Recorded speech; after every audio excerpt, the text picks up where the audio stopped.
സഞ്ജുവിന് ശേഷം രാജസ്ഥാന് എന്താണ് സംഭവിച്ചത്? തകർച്ചയോ മെച്ചപ്പെടലോ? കഴിഞ്ഞ സീസൺ വരെ മികച്ച ഫാൻ ബേസും പെർഫോമൻസും ഉണ്ടായിരുന്ന ടീം. പക്ഷേ ഇന്നോ?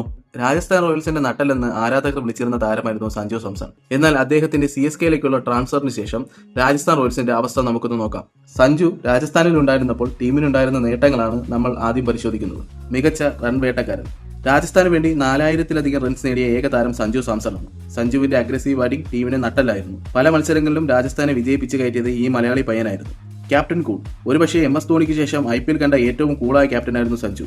ഇത് പലപ്പോഴും സമ്മർദ്ദ ഘട്ടങ്ങളിൽ ടീമിന് കൂടുതൽ ആത്മവിശ്വാസം നൽകി. 2022 പ്രഥമ സീസണിന് ശേഷം ആദ്യമായി ടീമിനെ ഫൈനലിൽ എത്തിച്ച രാജസ്ഥാൻ കണ്ട ഏറ്റവും മികച്ച ക്യാപ്റ്റൻ കൂടിയാണ് സഞ്ജു.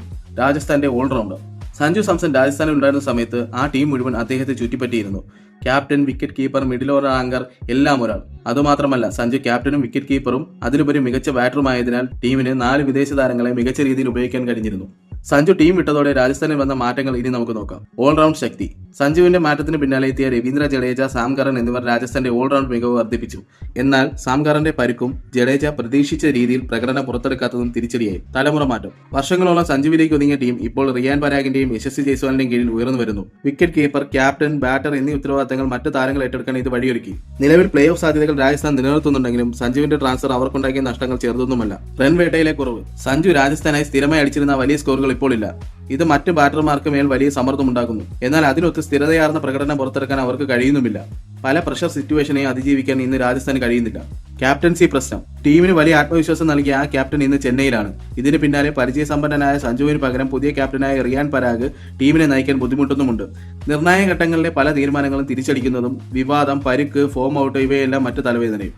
ഫാൻ ബേസ് നഷ്ടം. സഞ്ജു പോയതോടെ രാജസ്ഥാന്റെ മുഖം തന്നെ നഷ്ടമായി. സഞ്ജു ഉണ്ടായിരുന്ന ടൈമിൽ വലിയൊരു ശതമാനം മലയാളി പിന്തുണ രാജസ്ഥാന് ലഭിച്ചിരുന്നു. ഇത് ഇപ്പോൾ നഷ്ടമായി. അതേസമയം CSKയ്ക്ക് സഞ്ജുവിനെ കൊണ്ട് ഗുണങ്ങൾ ഏറെയാണ്. നിലവിൽ ധോണിക്ക് പകരം വിക്കറ്റിന് പിറകിൽ സഞ്ജു മികച്ച പ്രകടനം തന്നെ നടത്തുന്നുണ്ട്. CSKയ്ക്ക് ലഭിച്ചത് ഒരു എക്സ്പ്ലോസീവ് ബാറ്ററെ മാത്രമല്ല, ഒരു എക്സ്പീരിയൻസ്ഡ് IPL ലീഡറെ കൂടിയാണ്. ഇത് തന്നെയാണ് രാജസ്ഥാന്റെ നഷ്ടവും. മിഡിൽ ഓവറുകളിൽ സ്പിൻ പ്ലേ ചെയ്യാനുള്ള സഞ്ജുവിന്റെ കഴിവ് CSKയ്ക്ക് വലിയ പ്ലസ് പോയിന്റായി. കേരളം ഉൾപ്പെടെയുള്ള സൗത്ത് ഇന്ത്യൻ ഫാൻ ബേസും CSKയിൽ കൂടുതൽ ശക്തമായി. നിലവിൽ നോക്കുമ്പോൾ സഞ്ജുവിന്റെ ട്രാൻസ്ഫറിൽ കൂടുതൽ നഷ്ടം രാജസ്ഥാന് തന്നെയാണ്. എന്നാൽ അവരുടെ ഇപ്പോഴത്തെ ബാലൻസ്ഡ് സ്ക്വാഡിന്റെ പ്രകടനം ഈ സീസൺ അവസാനിക്കുന്നതോടെ ഇതിന് കൃത്യമായ ഉത്തരം നൽകും. സഞ്ജുവിന്റെ ടീം മാറ്റം CSKയ്ക്ക് ഫ്യൂച്ചർ ലീഡറെ നൽകിയപ്പോൾ RRന് ബാലൻസ്ഡ് സ്ക്വാഡിനെയും നൽകി.